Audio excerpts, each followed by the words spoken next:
Right now, Mike's just finished plumbing out the 400 Magnum for our 72 Dodge Charger. So a while back, I had a customer up out of Canada that had gotten the body and the paint work done on his 72 Charger, but kind of ran out of steam at that point.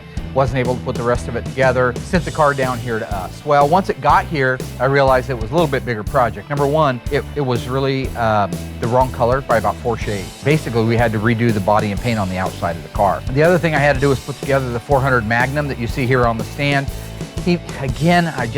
I get sucked into this aftermarket crap and I hate doing it, but he is the customer and that's what he wanted. That's why you see the Edelbrock RPM heads on it. It's got an Edelbrock torquer intake manifold. It's got a 750 Edelbrock on the top of it. We are no longer, ever again, putting an engine in a car without running it on the engine run stand. It's bit us too many times. So, boom, chakalaka. Oh, timing's out 180 is my guess, but let me try advancing it, see if it compensates for it. Go. Go ahead, hit it.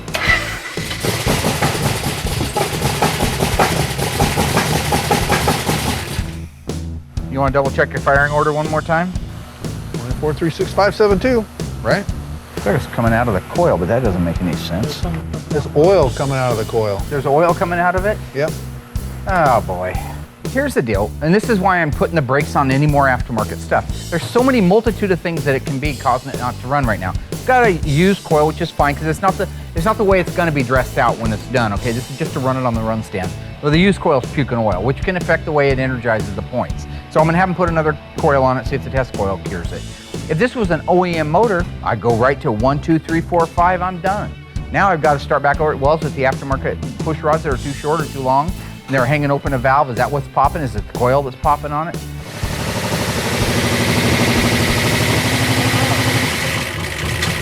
We got no oil pressure. That's not good.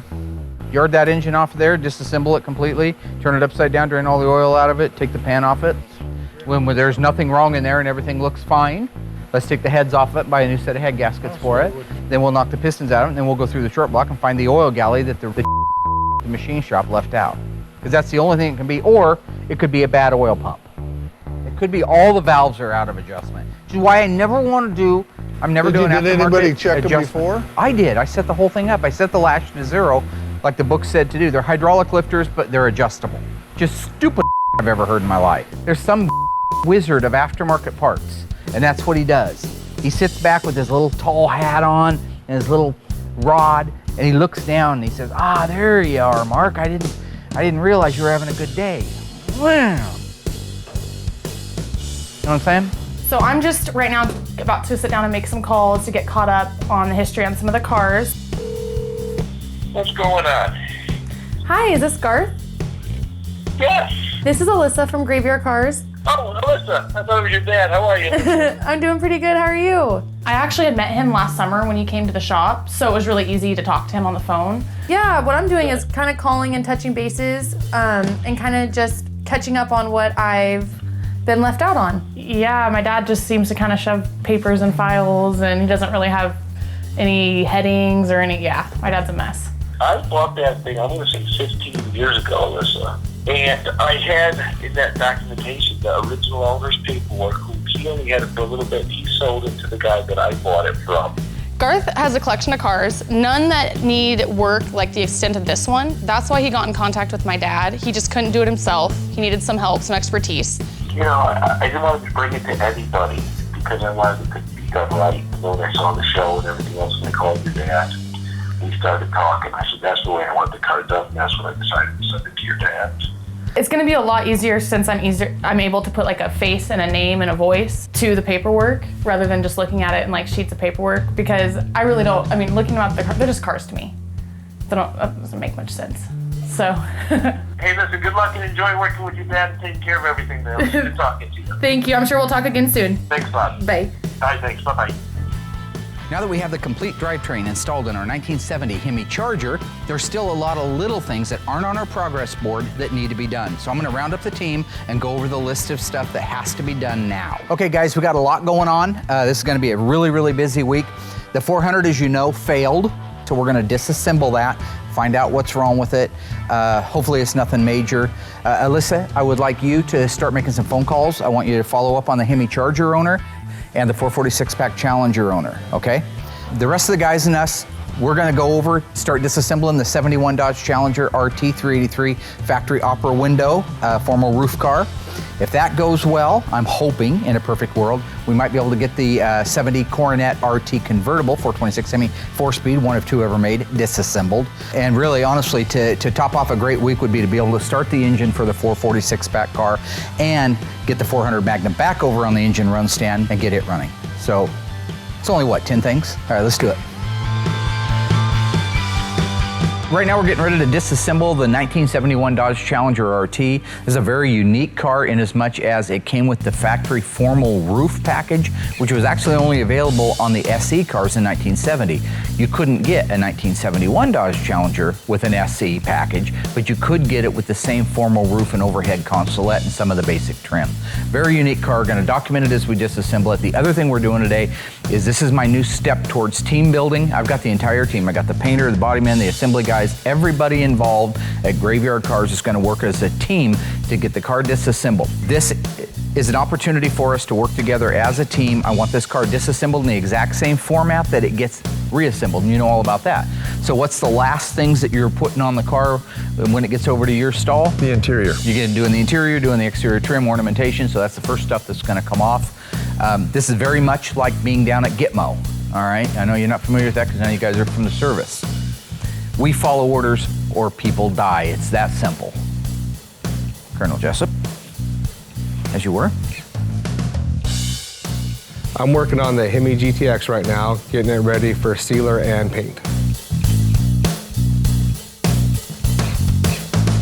I got the whole car all seam sealed, back to the way factory did it. So you have to kind of duplicate that, which is because when the metals come together, you know, they're all welded through there at the bottom, but there's still little pockets that in between each weld. So when you lay the seam sealer down over the top of it, it just ensures that nothing's coming in or out. Got the whole thing sealed. Then I noticed that the person that had worked on this prior to me never really went through and fixed all the little rust pits and whatnot. And that was my fault because I should have caught it and I didn't. So after it was sealed, I had to stop, grab the boss to come take a look, see what he wanted to do.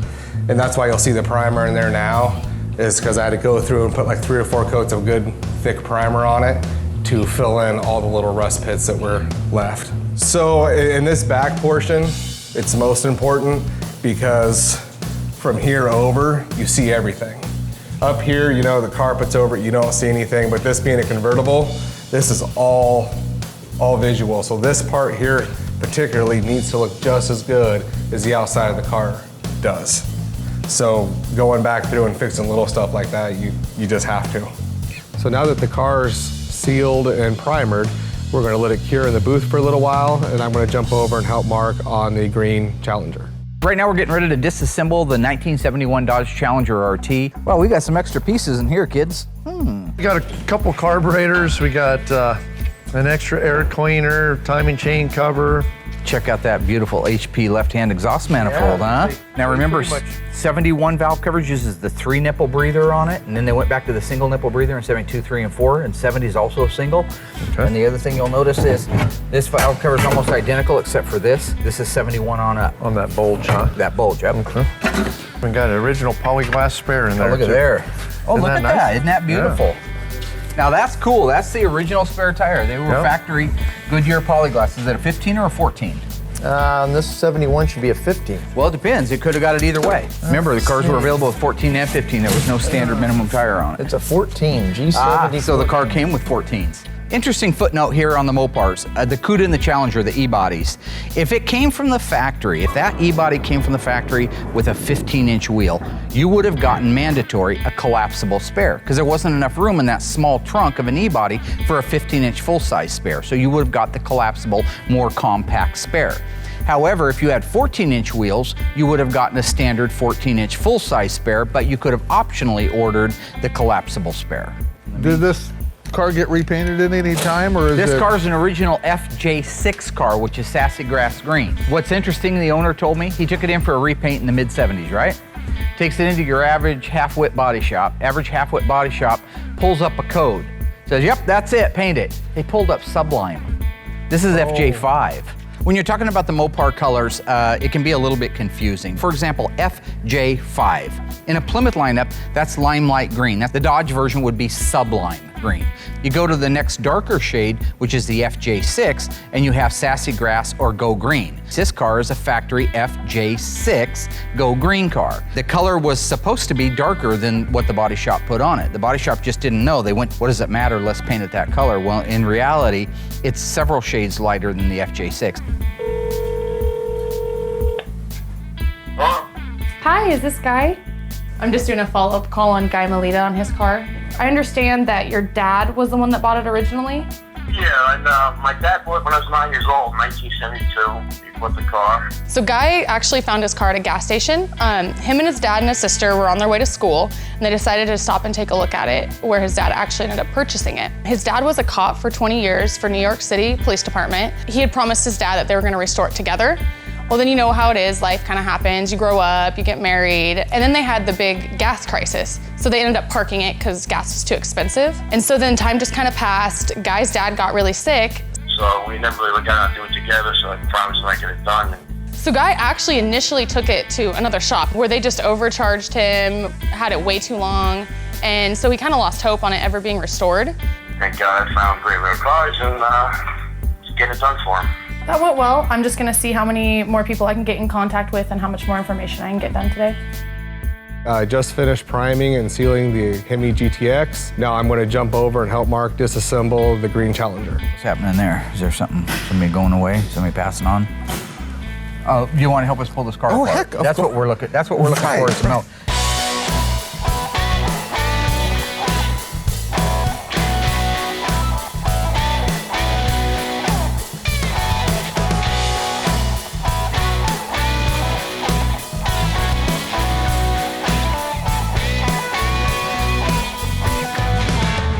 Basically, we got all the car disassembled. We got the interior out of it, the dash, the air conditioning system. We have all of the engine and transmission from the top side disconnected.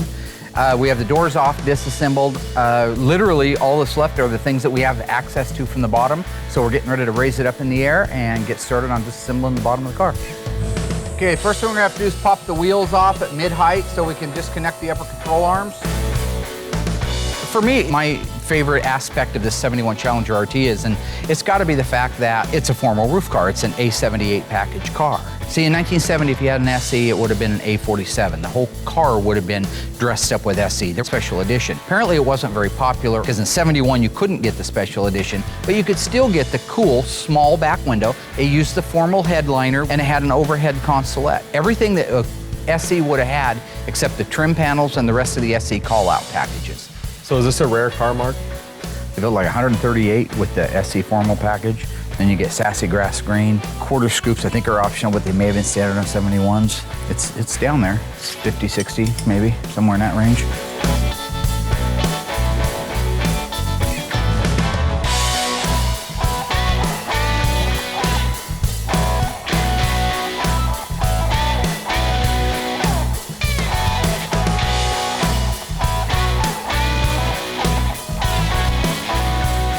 Right now, Royal's taking the last piece off the car, which is the SE rear window plug. This is really cool. This is what makes it when you hear about even though this is a formal roof car, not an official SE, it's the same window plug that was used. When we take this fiberglass plug that holds this glass out of the car, this opening will be a regular Challenger opening. They didn't modify the original Challenger opening. They made a plug to go into it. So, kind of like the Superbird and the Daytona. You kick that your way? I think you will. Look at that. So see, now all of a sudden, you have a regular Challenger back window. This car's real rarity. They made a lot of 71 Challengers. I don't know what the exact count is on how many they made with the formal back window, but my guess is it's less than 100. When you got a car that's down in the lower demographics, like this one, probably in the 200 or 300, or maybe less, I haven't checked the number on how many came with a formal roof, but I know it's very low. You've got to put that back in. I mean, that's the coolest part of the whole car right there. And this is all pretty solid stuff. A lot of these channels are usually rotted out. This one's nice.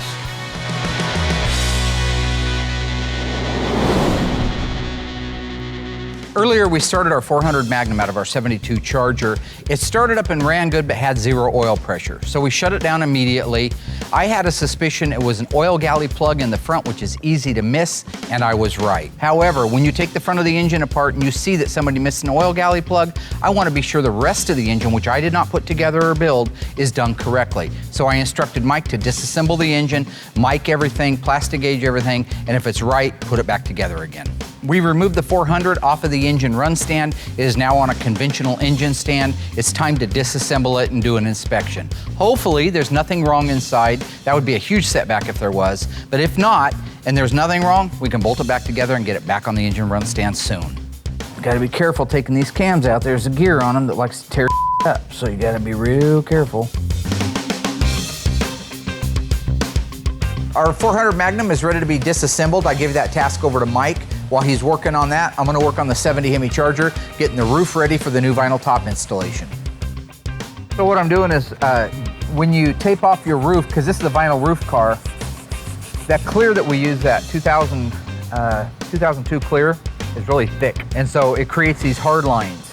So even though we didn't need to repaint the roof other than the pre-paint, we do need to put the vinyl top on it. And Larry was saying he's seen in the past where these lines, these thick lines will swell up through the vinyl top. So I'm just feathering those back so we have a nice transition so that doesn't show up so bad. Hopefully it'll show up at all, I should say. And that's not one of those things that we have to use a block on because you're not gonna see a little bit of transition underneath that vinyl top like you would if it was out in the open. So I just run a tape line right through the holes where the vinyl top moldings go, and that gives me a good line to work from. I think that the factory would have painted the whole car at the same time, don't you? Yep. And it just would have been all one horrible paint job, and then they'd have come back and put a vinyl top on it. So this car is a factory V1X car, which means it gets a black vinyl top. It was funny because the vendor actually screwed up and sent me a white vinyl top, which is great because remember my car from high school was a white vinyl top burnt orange car. So I, playing with the guy, I took a picture of it sitting on there and sent it to him and said, I don't care what your car was coated with, I'm putting that on. I said, I'm kidding, dude, I'm kidding. Yeah, I figured you was kidding, bud. Yeah, I could tell by your reaction that you figured I was kidding. The fact that you were gonna kill me. Right. Yeah, put them in a suitcase. Makes perfect sense, right? Okay, so really I've got that about where it needs to be. We'll want to mask out 18 inches with paper and then go to plastic on the rest of the car. So that's ready to blow off. So with that, we're ready to go to the next step, which is just to bag the car, make sure no glue gets on the rest of it, and cut Larry loose.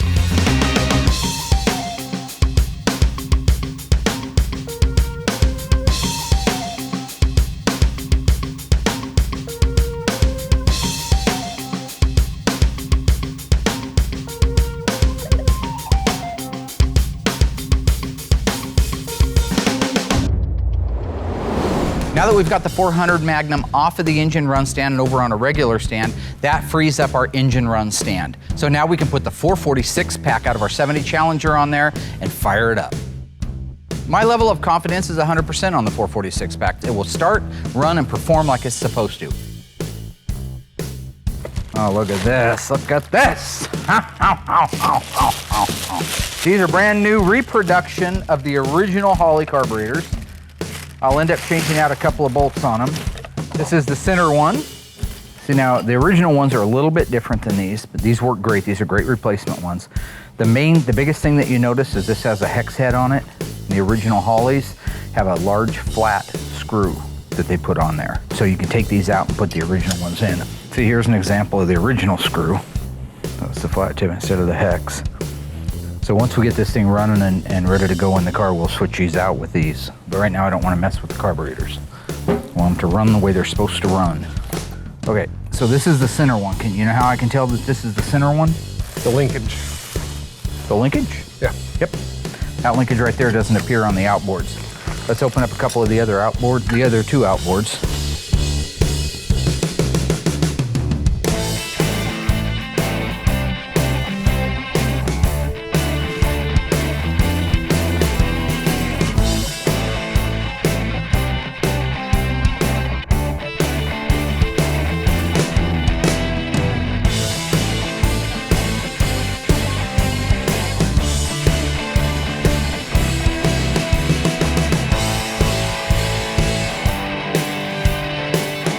I got a good feeling about this, gentlemen. 1970 440 6-pack. the 4-speed car. What color was it? What's the alphanumeric call out for a 4-speed? I don't know. D21, Delta 21. Yep. It's an I thought it A33 track pack car with 354 gears. What's the alphanumeric call out for that? I don't know. A33. 410s? A34. Don't run any fuel yet because I want to crank it over a little bit. You've got oil pressure? Okay, so you got fuel pump on. So let's get fuel up here to where we know it's, give us some. Yeah. She's pumping. She's pumping. Ready? Yeah. Pump it.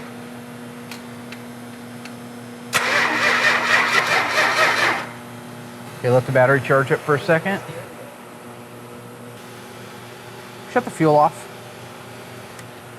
Crank it over.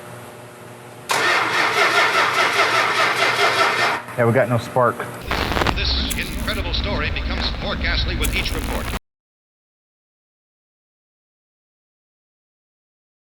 The unburied dead are coming back to life.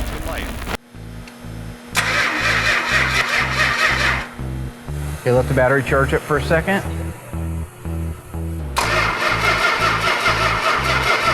Yeah, we got no spark. The fact that the 440 didn't fire right off is because of a faulty coil. We have usually it's a proven coil that we use, just like a proven carburetor that we use. In this case, we had a 6-pack, so we used the original 6-pack setup to start the engine. But the coil that we used has started 100 engines on that stand. It started leaking oil out of it. When it does that, it starts losing its ability to create power, and therefore we had a faulty ignition, so to speak. That's the only reason that engine didn't fire up like that. You ready? Pan that mother humper off. It's still Way really sluggish. retarded. Yeah.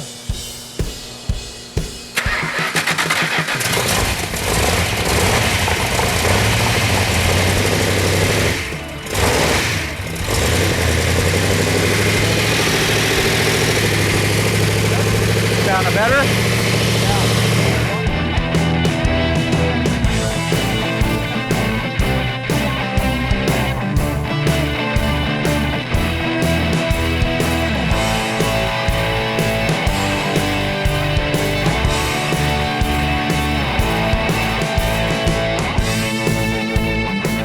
Everything's working great.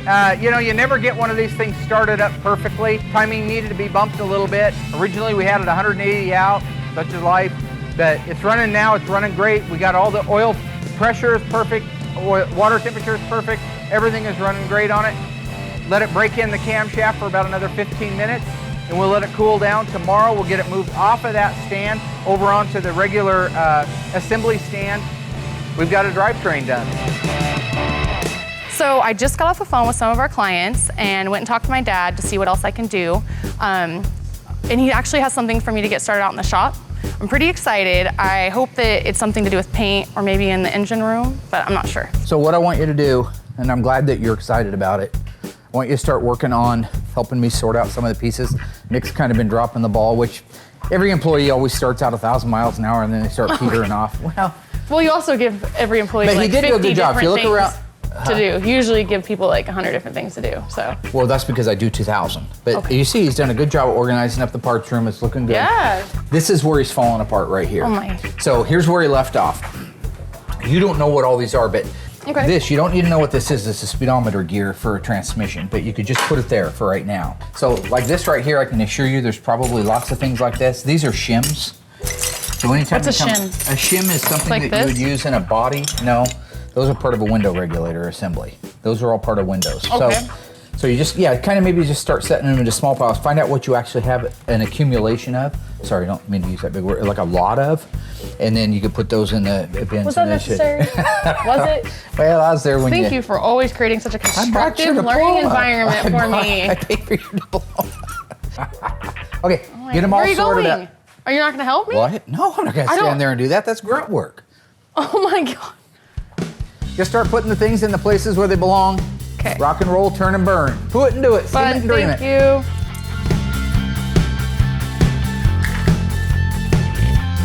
Right now we're hitting on all cylinders. I mean, we are really punching out a lot of hardware. Things are going great. That means that our 1970 Hemi Coronet RT convertible is getting disassembled. You're talking about a car that has the wildest engine available, probably the wildest color available. It's a convertible top, it's a 4-speed, it's a super track pack car, and it really is an early version story of a car that was dead in a junkyard, forgotten and left to die, that came back to life because of somebody like myself 2 or 3 decades ago. Now it's just getting freshened up. This car is without a doubt probably the most collectible car on the planet, next to the 71 Hemi-Cuda convertible. Royal, do you remember the history on this car? Pardon? Do you remember this car? You know this is 1 of 2, right? I know, that's all I know. So the car was abandoned and found in a Canadian junkyard back in the 70s. Oh, really? Motor and transmission were gone to it. Back then, there was a few guys that knew Mopars, right? Not everybody like today because of the internet, but back then. He looks at the VIN number on the fender tag, says, oh, Oh 70 my. Hemi car. Yeah, looks at the registry, there's none registered, goes and figures out that it's 1 of 2 made, and he starts building the car back together. And so what we're looking at right now, whoever built the car back in the 70s or early 80s when it was put together, actually did a phenomenal job, because you remember, there was nothing available. That poor guy had to go to everything that was available. He couldn't go on the internet and just look up and see what the marking was supposed to be here or the marking was supposed to be there. No, he could probably get a lot of NOS parts. Probably a knowledgeable guy, but he could get NOS parts, which he couldn't get today. But you're still talking about an incredibly rare car. The 70 Coronet convertible is one of only 2 RTs with a Hemi. That means we gotta be on our A game. We're reusing a lot of these parts, so everything has to be inventoried and taken good care of. I always thought the Coronet RT was a good-looking car. Like Plymouth, their decorated car, their celebrated car was the GTX, which is a standard 440 or 426 Hemi, available with both an automatic or a 4-speed. But to me, the GTX just never did it. I mean, the 67 looks like Royal's crap box RT, so that's ugly. The 70 GTX started looking better because it looks like a 70 Roadrunner quite a bit. Got the air grabber hood, got some cool things on it. But I mean, you get into the Coronet, I mean, look at this car. Look at the crazy hood scoops. I mean, these aren't just hood scoops that are sitting there that are non-functional. These are functional. They grab the air out of this Ram Charger right here. If you look at this big old orange box here, it closes down on a very special air cleaner, and it draws cool air in through those scoops into this plenum, over here onto this, and into the actual engine itself. I mean, that's some pretty cool stuff. Simulated quarter scoops. I mean, that stuff's off the charts. That's as much stuff as you could throw on the outside of a car. Bumblebee stripe. Take a look at the dash. This is one of the things that's interesting, though, about this car. This car has a tick-tock tack, which is the N85. That's right here. They call that a tick-tock tack because it has a clock in it on the inside, and the outer perimeter is a tachometer. This one's actually optioned with it. Most of the cars today have it because people put them in them, but they don't all have an N85 code on the fender tag to support it. Back when the guy built this car, if you look at this is just a cover because that's all that was available back when the guy put the car together. You couldn't call up Dashpad Pros and say, hey, I need a nice 68, 70B body, or, well, they're actually different. But say I got a 70B body and I need a dash pad for it. He can send it right out to you, and it's got the right material, the right texture, the right grain, the right everything. But back then, all you had was this hard plastic rigid cover. The little short history on this is Brett Torino had bought the car, I don't know when, and I certainly don't know for how much, but it's an expensive car to put in his collection because he only collects the best of the best. And they went out to start it a couple of years ago, and it dropped its oil pressure and started to make a knocking noise. They thought that it was a spun bearing, so that's when they reached out to me and said, well, listen, it's got a dent in the fender, it's got some updates that need to be done to it. Let's just send it up to Market Graveyard Cars. That's how it kind of ended up here, because if it hadn't had the dent, if the plastic trim was a little better on the inside, like on the A-pillars, or it had the nice dash pad on it and it ran like a champ, I don't know if it'd be worth investing the extra money into, but right now it is. Nice.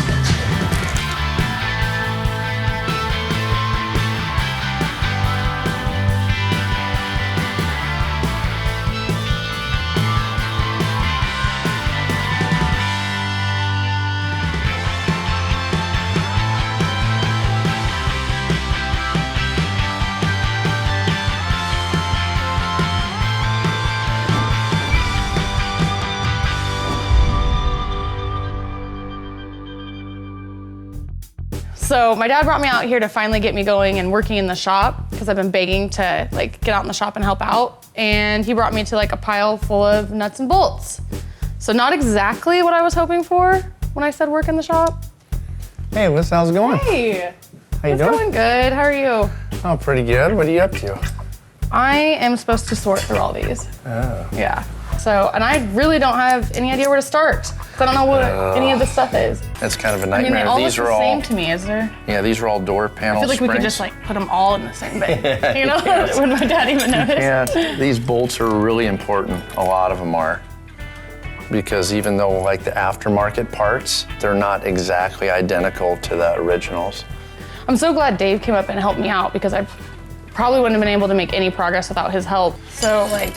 Yep, that's a keyway. This right here is a part of a bumper jack. This isn't car related, this is a trailer plug. This is like for a master cylinder, like a brake booster. It goes through the firewall. Okay, how about this stuff? This looks shinier than... Yeah, that chrome there is almost, it's pitted so bad it probably won't clean up. But it might be an odd piece that we need to re-chrome, so we'll definitely save that. Okay. Maybe just stick. Yeah, I don't think it's fair for Mark to give Alyssa this job. I mean, it's good to learn, but just kind of throwing somebody into something that's just like a random pile of a mess like that and not stay with her and kind of help her through, you know, for a little ways to kind of get her going, it's kind of tough, but she's pretty sharp. I'm sure she can figure it out. Okay, one more. Wait, what is this? That's actually a black pipe fitting. It's for a gas pipe or something like that. It's called a reducer, so we'll just put that to the side. Okay. That goes in the plumbing department. Oh my gosh. Thank you again. All right, see you later. See ya. I have a little bit better of an understanding on how to organize this stuff, but it's still kind of, it all still kind of looks the same to me. I'll probably be here for the next like week. As we saw earlier, the initial engine run of the 400 Magnum was a bit of a failure as we had no oil pressure. Once we disassembled it, we found that an oil galley plug was missing out of the front underneath the cam. I authorized him to completely tear the engine down, mic everything, check everything for tolerance, and reassemble it so we can get it back on the run stand. We are at that point right now. The engine is going back together. As soon as he's done, we're moving it to the engine run stand. The thing that comes to light with the aftermarket parts is it wasn't built or engineered to go on the car, not by the manufacturer of the car, by somebody else. Two is, it's not what I do. I do original equipment stuff. I just am old school and I believe in saying that the customer's always right. And I say, yeah, we can do those valve covers, that intake manifold, that carburetor, sure, go ahead and build your own engine. And all these things fall on my shoulders. Because even though I didn't maybe build the engine, or I didn't order the headers, or I didn't, order the intake manifold, I'm the guy that has to make it work in the car. If I spend 40 hours chasing down a bunch of aftermarket crap that doesn't fit or doesn't work, ultimately they're coming back to me. And they're not compensating me for that. That's why I hate aftermarket parts. If I wanted aftermarket parts, I'd order aftermarket parts. We got fuel. Here comes coil. Hit the button, baby.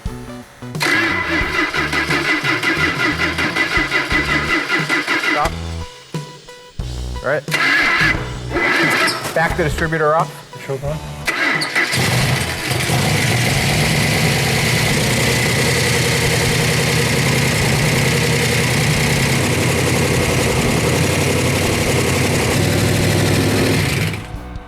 Oh, that runs good. That runs very good. Royal needs to adjust the rockers, but that's beautiful. So, it's awesome. I mean, you can't always be 100% sure, but I was reasonably sure that's what it was. So now that we're out of the woods, he'll finish adjusting the valves. We can get it over to the paint shop, get it painted, and ready to go back in the 72 Charge. Sorry about that, That Ro. sounded better. Sounded a lot better, didn't it? Nice work, Ro. Called school. Education.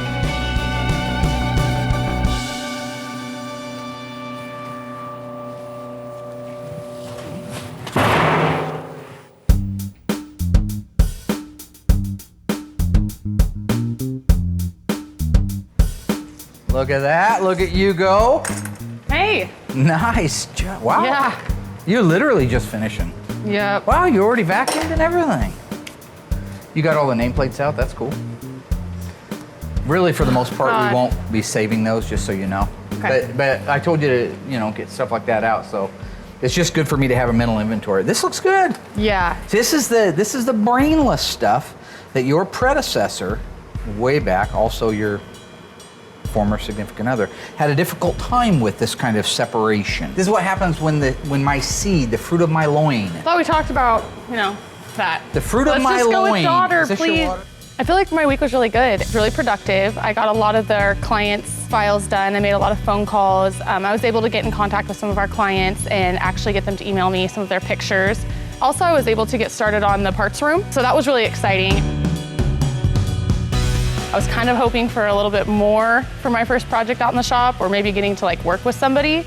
But it was really nice that Dave came up and kind of helped me out. I didn't feel so alone up there, but I think it's a great start. I just hope that maybe my dad will give me something a little bit more interesting next time. Yeah, like an okay, actual now we're gonna job. we got stuff to do in the shop. See, now you know what it's like. 'Cause You have an acclimation going together, right? Before that, I mean, God, don't let me loose out in the shop. Well, I'm just saying that you got, you know, little babies don't come out of the womb and just take off running like Carl Lewis. All right, they gotta crawl, then they gotta stand up, then they gotta walk around and start playing with plugins with their fingers. That's how we had to do it as a kid. We didn't have those safe plugins. That would explain what happened to you. You stick your finger in a plug-in and blow your kneecaps off. Alyssa did a fantastic job cleaning up the extra parts that were out there on the bench in the parts room. Kudos to her, but it's not really time for a parade. We still have so much to do. Our 340 CUDA is ready for its final polish so it can get delivered to the customer. You know, as I do the final waxing on this car, I think to myself, what a great week it's been. We got the complete dash assembly, steering column, and vinyl top installed in our 1970 Dodge Charger RT. Diagnosed, disassembled, repaired, and reassembled our 400 Magnum. Alyssa did a great job reaching out to our customers and documenting, as well as cleaning and organizing the miscellaneous loose hardware that was still remaining in our parts room. The 446 pack got put on the engine run stand and fired up, ran beautiful, and we got 2 of the rarest cars on the planet completely disassembled and inventoried. For me, the proudest moment is Will's phenomenal paint job on the FC7 1970 Challenger RT. Hey everybody, Will Scott, #1 painter here from Graveyard Cars. If you enjoyed this video, make sure you go in, like it, leave a comment, and don't forget to subscribe to our YouTube channel. Now I'm gonna get back to painting.